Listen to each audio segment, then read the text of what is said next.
Eduardo Yalán. Eduardo Yalán Dongo es docente e investigador, licenciado en Comunicación y magíster en Filosofía por la Universidad Católica. Es parte de la Asociación Peruana de Semiótica y del Grupo de Investigación Semiótica del Instituto de Investigación Científica. Es docente de semiótica en la Universidad Católica. Es autor del libro Semiótica del Consumo, una aproximación a la publicidad desde sus ciclos, y coautor del libro La reapropiación del sentido. Investiga y publica artículos sobre semiótica, consumo, populismo, movimientos sociales, epistemología y filosofía contemporánea. Muy bien, te escuchamos entonces, Eduardo. Gracias. Bueno, voy a compartir una diapositiva para que podamos tener una- un ritmo visual de la exposición y voy a tratar de ser conciso en el desarrollo de un trabajo que eh, sostuve durante el finales de este año, del año pasado y comienzo de este año, que lleva por nombre Retórica Visual en el Discurso Digital de las Organizaciones Sindicales Peruanas en la red social Facebook. Y yo quería comenzar esta investigación justamente indicando que una suerte de recorrido que ha tenido la literatura generalmente con respecto a los estudios sindicales, ¿no? Este, es decir, desde la época en el Perú, cómo se ha estudiado en un registro, una suerte de breve estado del arte, las investigaciones sobre el tema de sindicalismo peruano. Y podemos ver pues que hay tres fases, según lo que yo propongo, es que hoy que también otros autores proponen, en la primera fase que tuvo lugar entre los años 70 y la mitad del 80, el sindicalismo se centró en la movilización en el espacio público y se enfocó en la lucha de clases.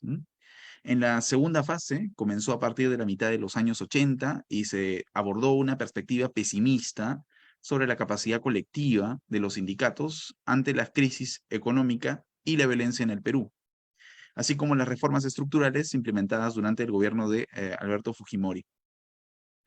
Esto fragmentó a los partidos políticos y fomentaron bastante el clientismo y la represión sindical. No obstante, hay una tercera fase que podríamos reconocer a partir de un último, o al menos un reciente eh, grupo de investigaciones que creo renuevan eh, la, el estudio de los sindicatos, a pesar de identificar un contexto de precariedad en su organización, producto de una economía neoliberal. En este último punto de vista, la literatura suele estudiar, de hecho, la producción estratégica actualmente y la producción discursiva, ¿no?, de los sindicatos.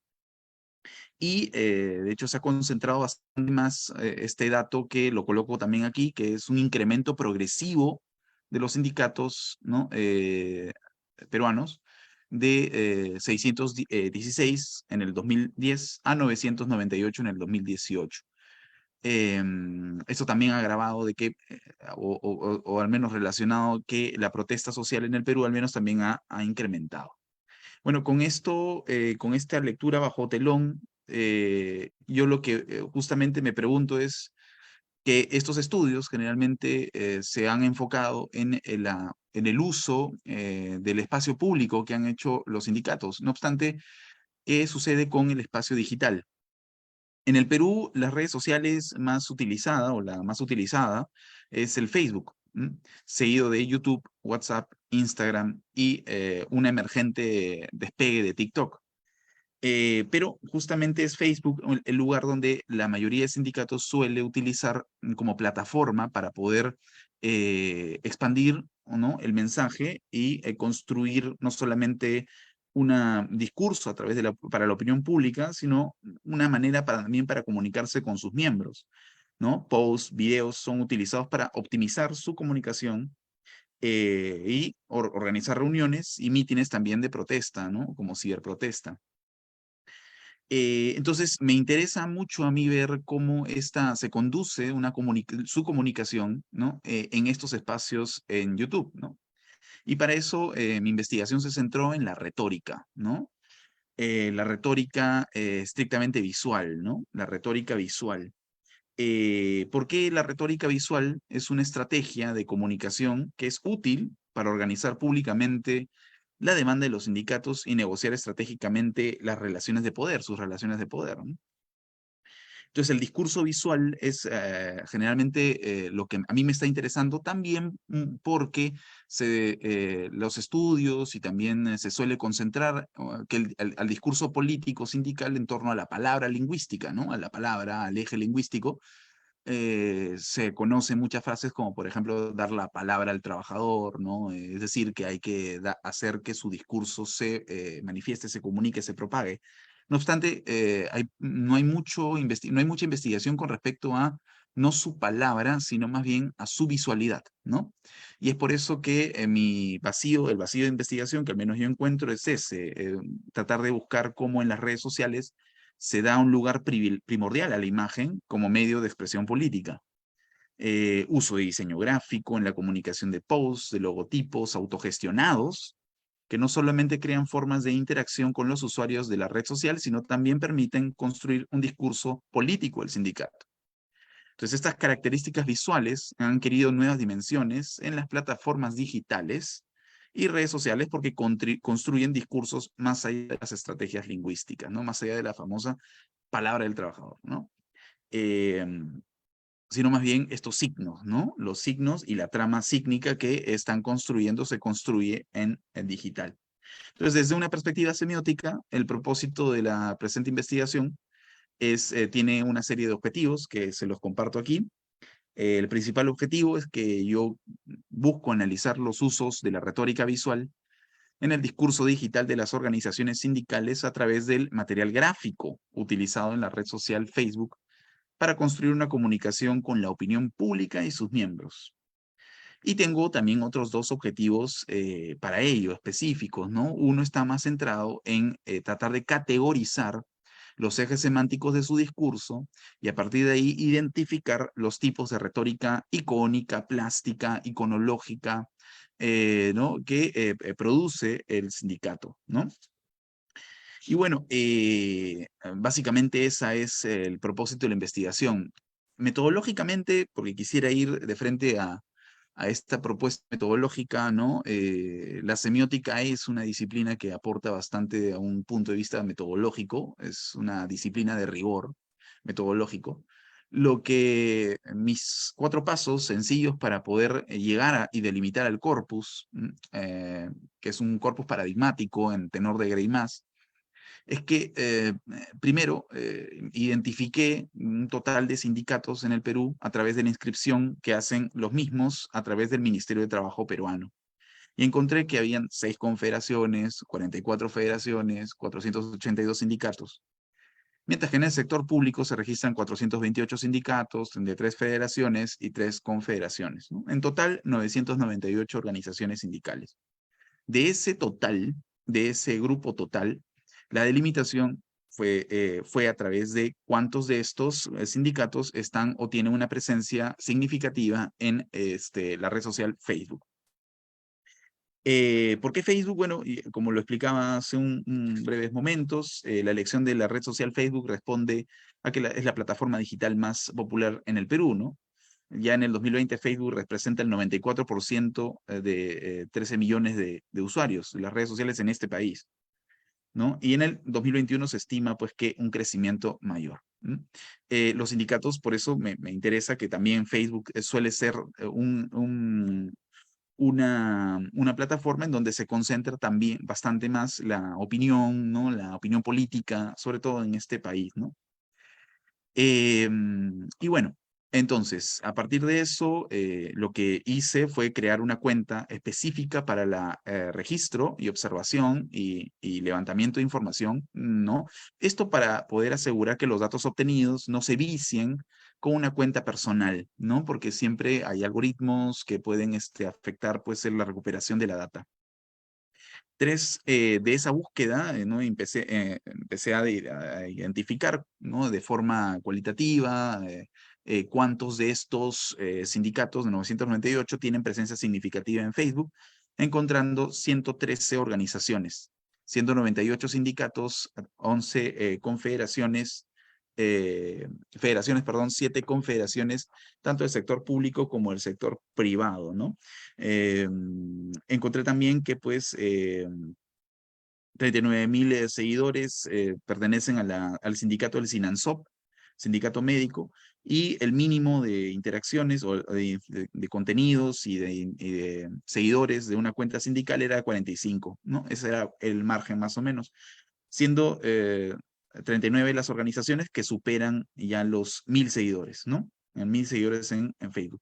Y a partir de ahí yo digamos, cerré ya el corpus, ¿no? Hacia 113, 326, 23, perdón, imágenes, entre 103 logotipos, 210 piezas gráficas de los sindicatos que responden a diversas actividades, ¿no? Que ellos tienen creadas específicamente para la plataforma Facebook. En los que pues se puede ver cómo ellos comparten información, recursos útiles para sus miembros y etcétera. Ahora, ¿cómo vamos a analizar este material? ¿Cómo se analizó este material? Bueno, eso es un poco el material que se recopiló. Estos son solo logotipos, también se recopiló imágenes diseñadas, autogestionadas por el sindicato a través de la red social. Pero estos son algunos, lo vamos a ir viendo conforme vamos a analizarlos y agruparlos. La técnica de análisis es utilizada en esta oportunidad, es la semiótica visual, concentrada en la retórica de la comunicación visual, como sintaxis de la imagen productora de significación.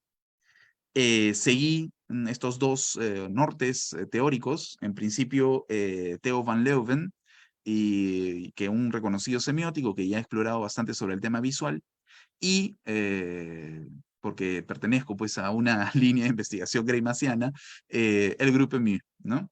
En este Traité du signe visuel, donde el Tratado del Signo Visual, donde el Grupo Mu trabaja los tipos de retórica, ¿no? Que fue una teoría introducida por Jean-Marie Klinkenberg.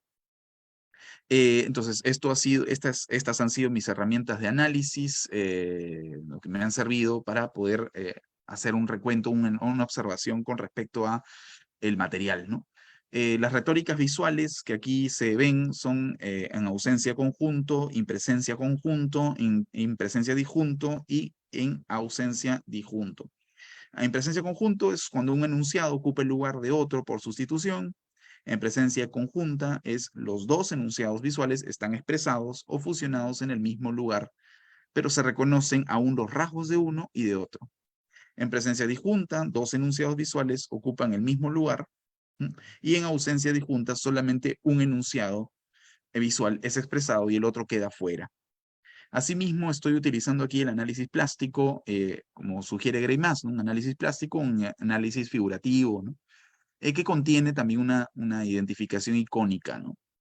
Para ello voy a utilizar, como sugiere Theo van Leeuwen, siguiendo también esta estela de Barthes, ¿no? Del análisis de la imagen, el análisis iconográfico, iconológico que sugiere también Theo van Leeuwen.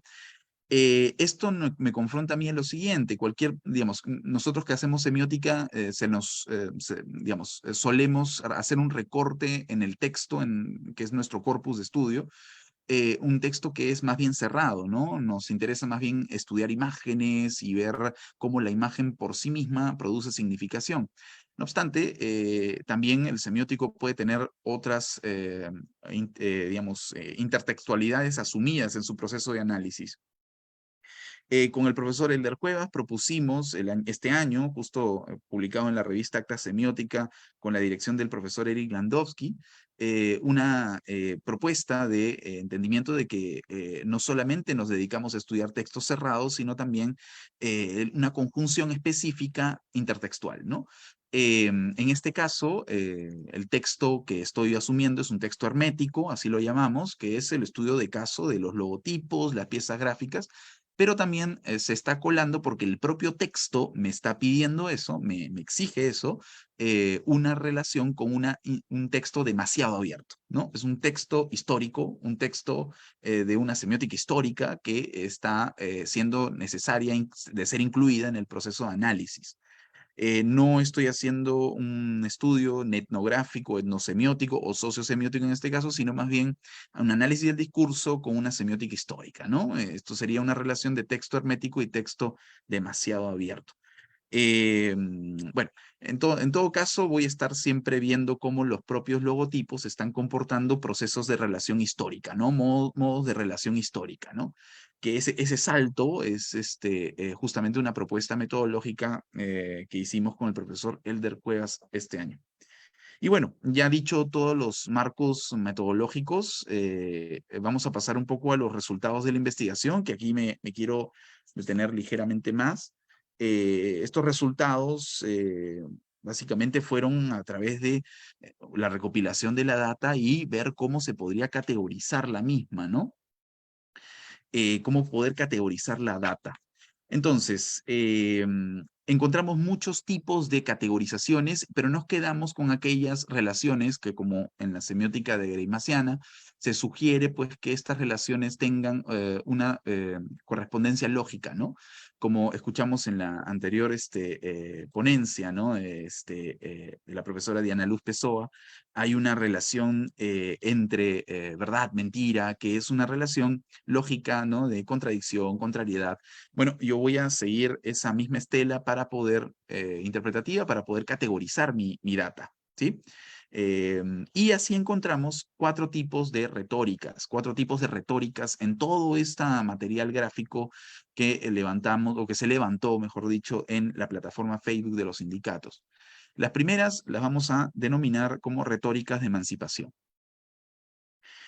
La retórica de emancipación es un discurso, un tipo de discurso visual construido por algunos sindicatos. En total, identificamos 24 sindicatos, ¿no? 24, perdón, del material total 24, ¿no? A través de imágenes como logotipos y piezas gráficas autogestionadas en las que se utiliza el puño levantado como un signo visual recurrente en el imaginario obrero. Esta temática se presenta en dos formas retóricas muy distintas: presencia conjunta, porque mezcla dos figuras, y ausencia disjunta, porque coloca una figura, pero coloca otra en ausencia que la determina. En el caso de las retóricas en presencia conjunta, el puño levantado aparece como resultado de una emanación, ¿no? Como vemos en el caso, por ejemplo, de la Asamblea Sindical Popular o de Selima, ¿no? Una emanación, el puño emana, ¿no?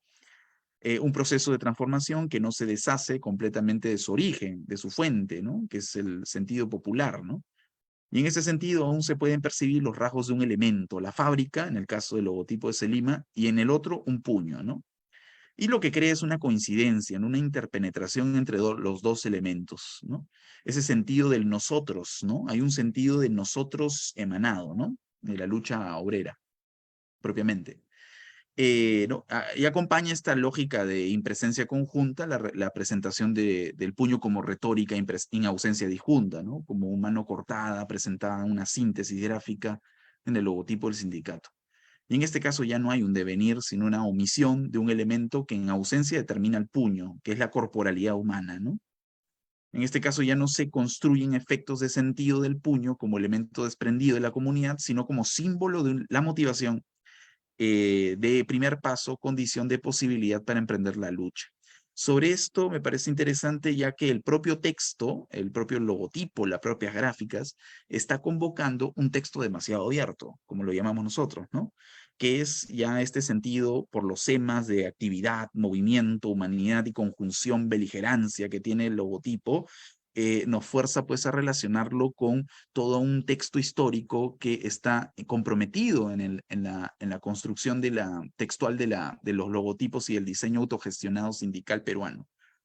Por ejemplo, tendríamos que hablar acerca de la mano, ¿no? En la importancia que tiene la mano en el proceso histórico iconológico, ¿no? En donde encontramos pues significativamente toda la trama pues mítica, arquetípica, ¿no? Histórica del uso de la mano como un elemento del hacer, ¿no? Como un elemento del hacer, ¿no? La mano hace, es una construcción del hacer.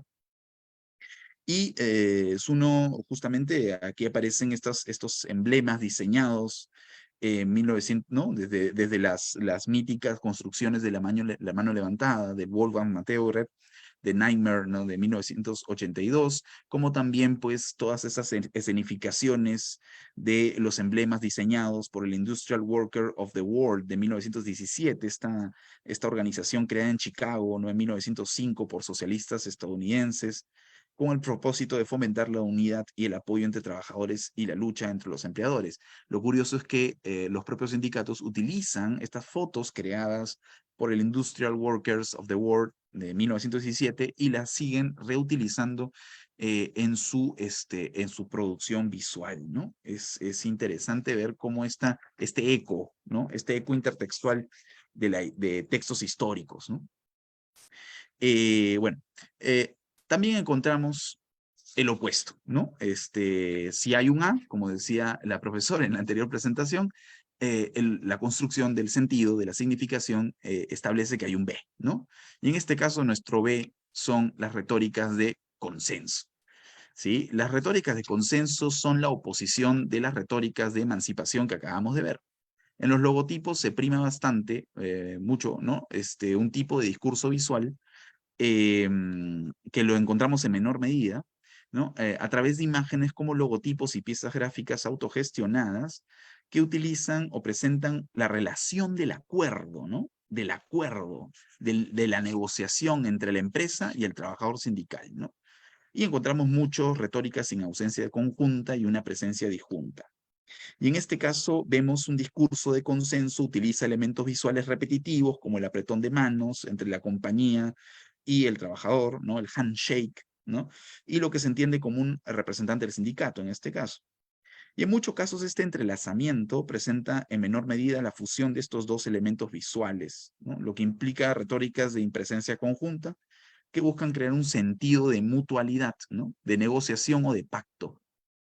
Sobre esto es importante notar aquí, con respecto al handshake, ¿no? El sentido del darse la mano, este simbolismo iconográfico del apretón de manos en las retóricas del consenso, ¿no? Como un signo que se inspira en la idea religiosa del amor fraternal, ¿no?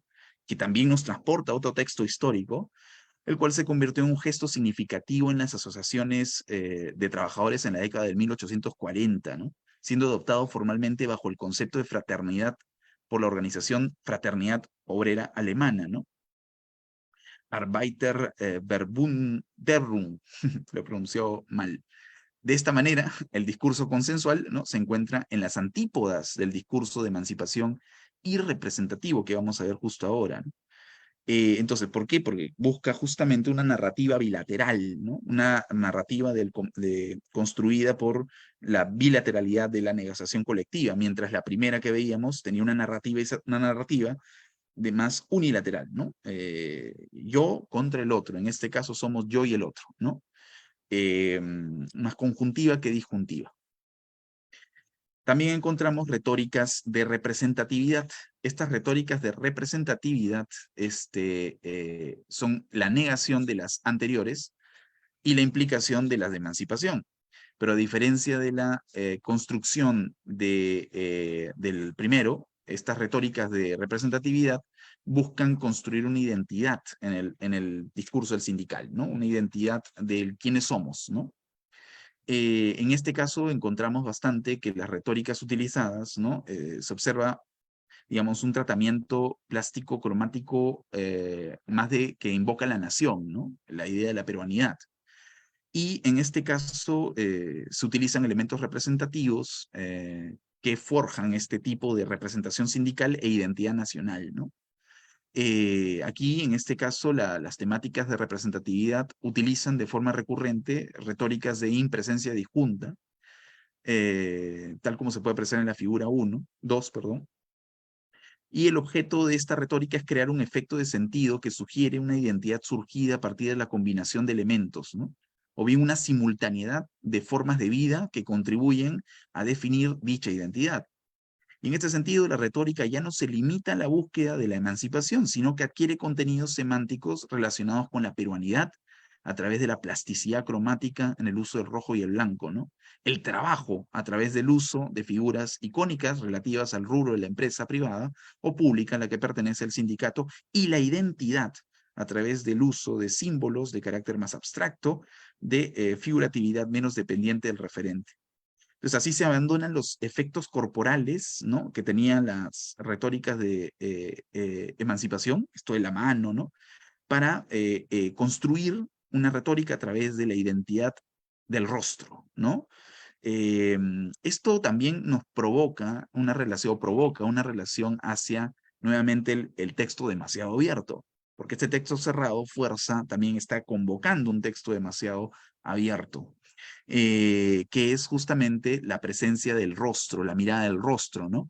En la propaganda leninista, por ejemplo, soviética, el socialismo real, teníamos que la mirada del gobernante, en este caso Lenin, generalmente suele ser el patrón mirar de hacia la izquierda, lo cual pues construye esta figura de mirar hacia el otro, ¿no? El otro desembragado, el pueblo, ¿no? Que también está, por ejemplo, en toda esta imagen revolucionaria de la libertad guiando, la libertad guiando al pueblo de Eugène Delacroix, ¿no? O la propaganda leninista, estalinista, ¿no? El socialismo real como estamos viendo. No obstante, claro, vemos esta mirada, ¿no? Hacia la izquierda, ¿no? No vemos, por ejemplo, lo que sí sucedió en la época de 1920 al 30, con representante gráfico de la Unión Soviética, que es Víctor Goborkov, que dibuja ya no la mirada mirando hacia nuestra izquierda, sino más bien mirándonos, ¿no? Y lo que pasa que en esta época, pues, ya no se retrata el hacer, ¿no? Sino el ser del trabajador, ¿no? Ya no es el ser, el estar siendo, sino el ser del proletario. Entonces, es bien interesante ver cómo más bien nosotros en los gráficos vemos un estar siendo, una construcción del sujeto que quiere ser más que un ser del trabajador, ¿no? Bueno, también nos construye o nos convoca esta idea de la yuxtaposición de elementos, esta relación con el texto demasiado abierto de, del uso de formas piramidales, ¿no? Que tienen referencia a la simbología iconográfica del póster de Pyramid of Capitalism System propuesta por el sindicato industrial, otra vez el Workers of the World de 1911. Entonces vemos bastante también esta referencia piramidal, ¿no? Entonces, por último, lo que vemos, lo que apreciamos en estas retóricas gráficas es esta compañía de la imagen en intervención gráfica y de un uso excesivo del texto, que según nuestro análisis, mi análisis, se debe a que el elemento crucial para estos sindicatos es la demanda normativa, ¿no? La demanda normativa, la aprobación de leyes laborales y demandas ante el Ministerio de Trabajo, ¿no? Hay una pretensión política aquí, ¿no? En esta construcción de los logotipos.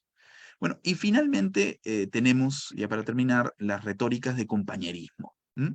Que fueron identificadas porque son, digamos, este tipo de retóricas son, digamos, construcciones visuales, enunciados visuales, que producen efectos de sentido, de compañerismo y relación, ¿no? Y que construyen temáticas de ausencia conjunta y presencia conjunta.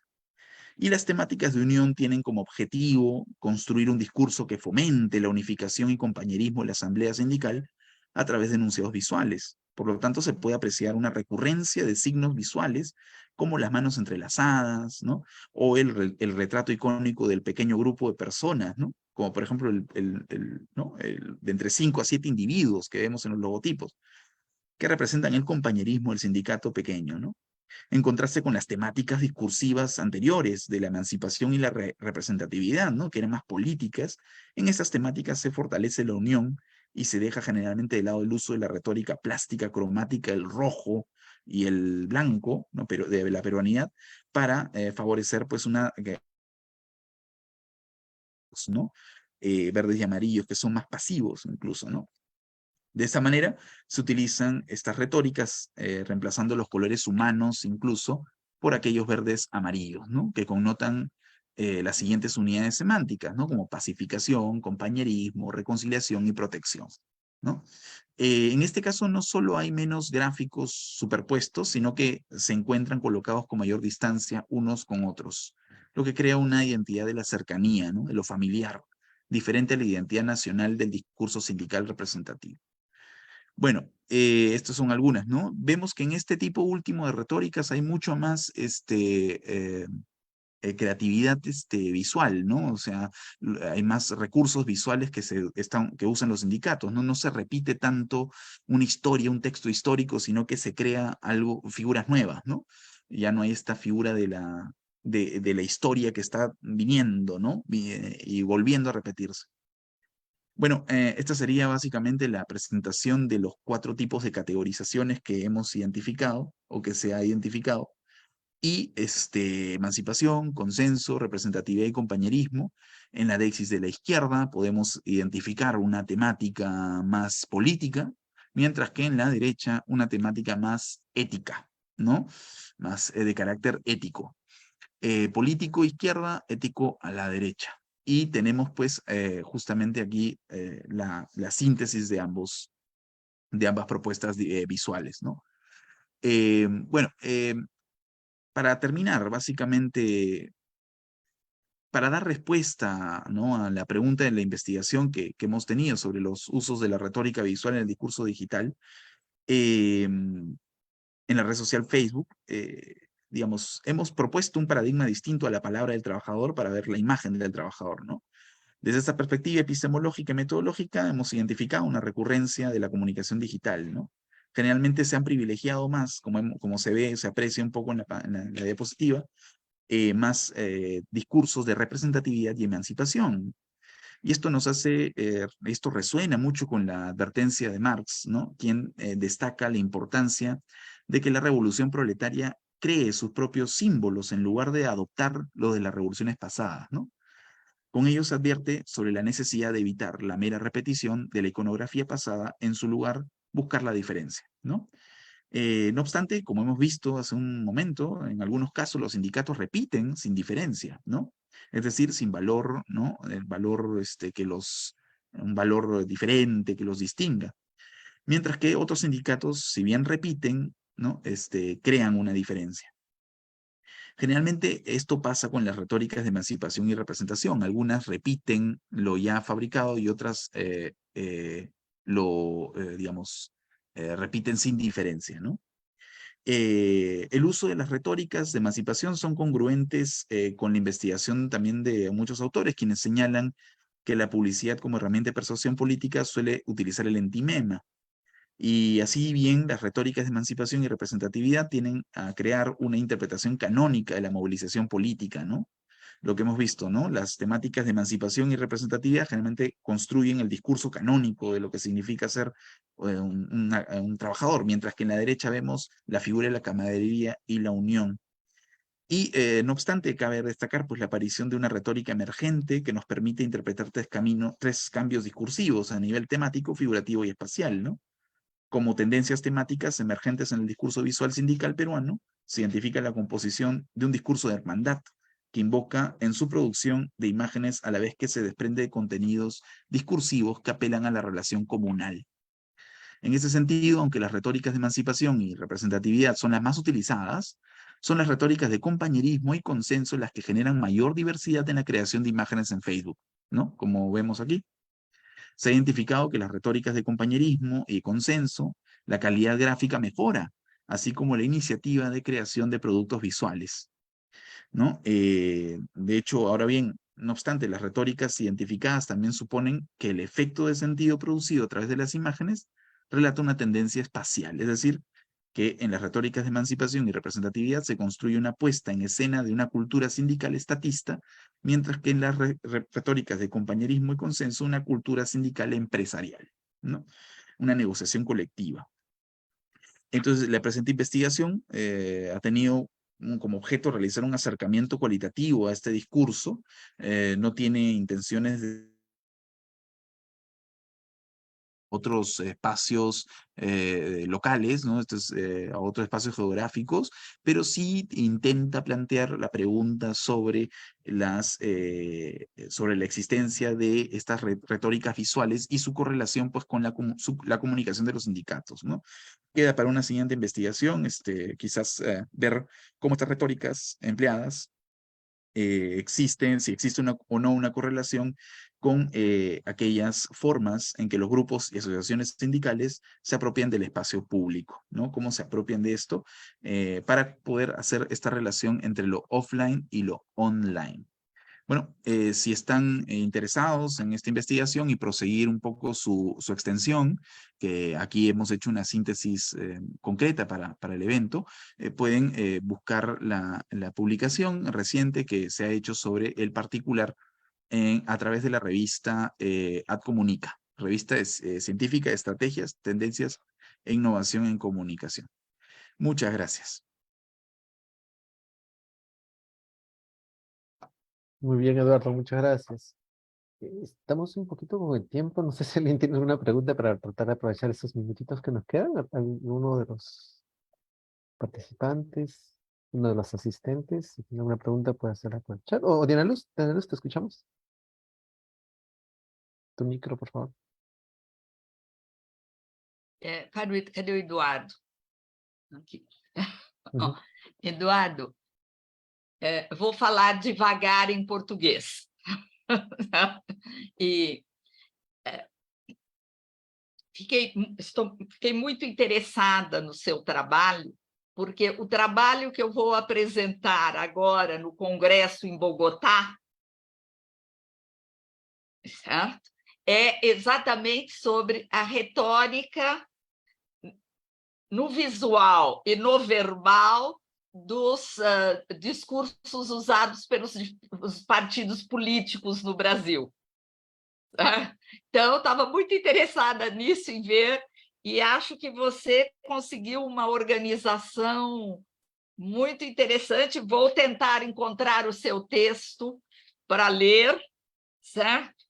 Agora, o que eu só ia te perguntar é o seguinte: bom, era esperado, a maior parte dos sindicatos é de esquerda,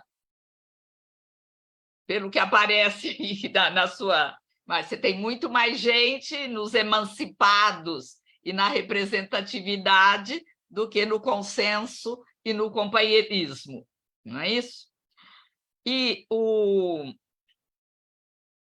você explorou bastante as oposições cromáticas e eles usam principalmente, essa é a minha dúvida. Eu vi, por exemplo, a direita usa uma cor que é simbólica, que é o vermelho, certo? Agora, a esquerda não usa uma cor simbólica, tem um pouco mais de variação cromática, certo? Mas eu vi, por exemplo, que usa cores frias nas suas imagens, enquanto o outro só cores calientes, né? Quentes. Né? Quer dizer, você trabalhou com essas questões que também estão me interessando? Disso? Então, tá bom. Então, vou tratar de ler o seu texto. Certo? Muito obrigada, era isso. Gracias, Diana Luz. Sí, pero no, sobre la pregunta sobre lo cromático, sí, se trabajó, pero quizás profundizar es la siguiente parte de la investigación en eso, ¿no? Yo tengo una propuesta cromática también. Yo tengo, o he propuesto una suerte también de cuadrados semióticos sobre los colores, y me parece que en el lado de la política, digamos, de la emancipación y la representación, sí, como tú bien dices, ¿no? Se nota más esta intensidad de los cálidos, ¿no?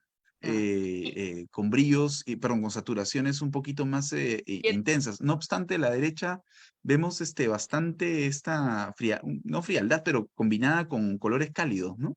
Es una investigación para futuro. De hecho, Diana Luz, gracias por tu comentario. Eu queria completar uma coisa ainda sobre os traços, porque no Brasil a retórica da esquerda não é a dos traços retos, é a do Niemeyer, por exemplo, das curvas, certo? Enquanto a extrema-direita é dos traços retos da estética nazista, da grandiosidade e formas. Mas a da emancipação é essa mesma, no seu caso.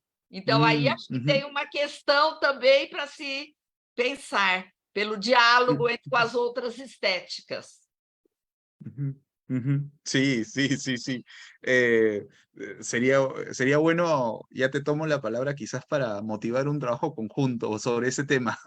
Certo, quem sabe? Podemos sim, Eduardo. Bom.